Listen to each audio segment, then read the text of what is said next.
Imagine a massive cargo ship as a giant seesaw balancing on the water. If the weight isn't managed perfectly before setting sail, the vessel faces severe listing, unsafe trim, or a complete capsize. To manage that weight, we track three fundamental points. First is K, for the keel, the physical bottom of the ship.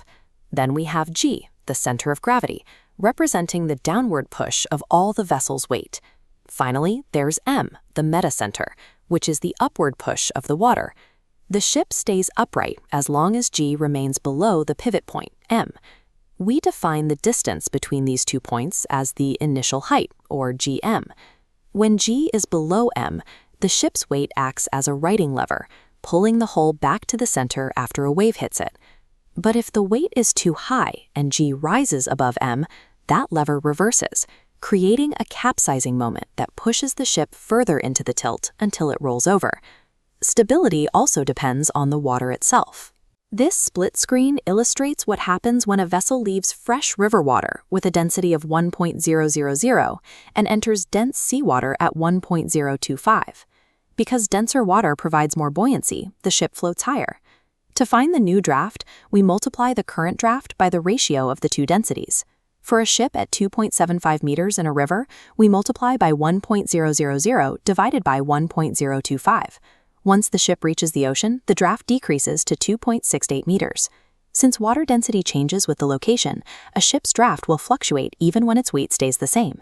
Calculating these shifts ensures the vessel remains at a safe legal depth throughout the voyage. Consider a pre-departure crisis. The bridge inclinometer shows a 5-degree list to starboard. To level the ship, we must calculate exactly how much cargo to shift from the starboard deck over to the port side. First, we find the horizontal shift of the ship's center of gravity, known as GG1.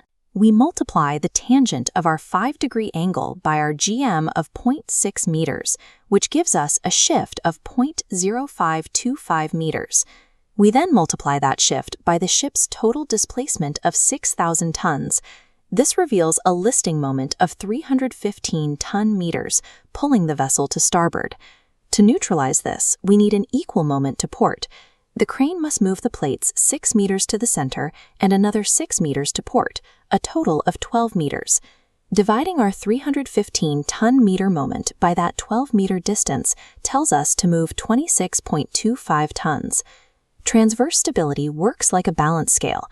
Correcting a list is a matter of applying an equal and opposite mathematical moment. Now we move to front-to-back longitudinal trim. We are loading 300 tons of cargo 40 meters forward of the ship's pivot point, the center of flotation. This pivot is off-center, 50 meters from the aft and 70 meters from the bow.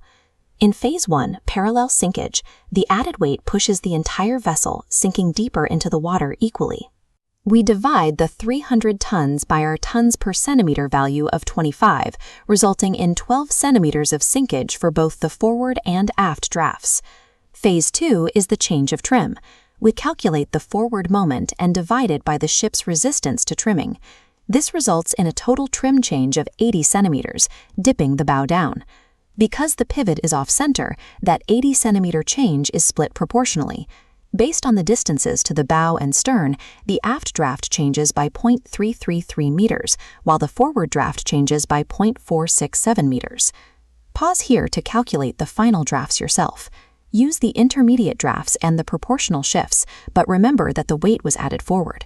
Since weight was added to the bow, the forward draft increases to 7.587 meters, while the stern rises, leaving the aft draft at 7.287 meters. Longitudinal trim isn't just about weight, it's about how that weight leverages against the ship's asymmetrical center of flotation. Final departure clearance requires reconciling every vertical weight. We build a moments table to track the initial ship, added machinery, deck containers, and discharged ballast water. Dividing the total vertical moments by the final displacement gives us the ship's solid kg, 5.969 meters. We must also account for the free surface effect. A partially full fuel tank sloshes as the ship moves, which effectively raises the ship's center of gravity and reduces stability. To find our final effective GM, we take the metacenter of 6.800 meters and subtract both the solid kg and the free surface correction. This leaves us with a final margin of 0.628 meters. True stability requires looking past the weight of the steel and accounting for the fluid dynamics inside the tanks. These formulas are the baseline for safe sailing. Use them as a cheat sheet to verify your vessel's balance across the vertical, transverse, and longitudinal axes. With the math confirmed, the vessel is balanced and officially cleared for departure.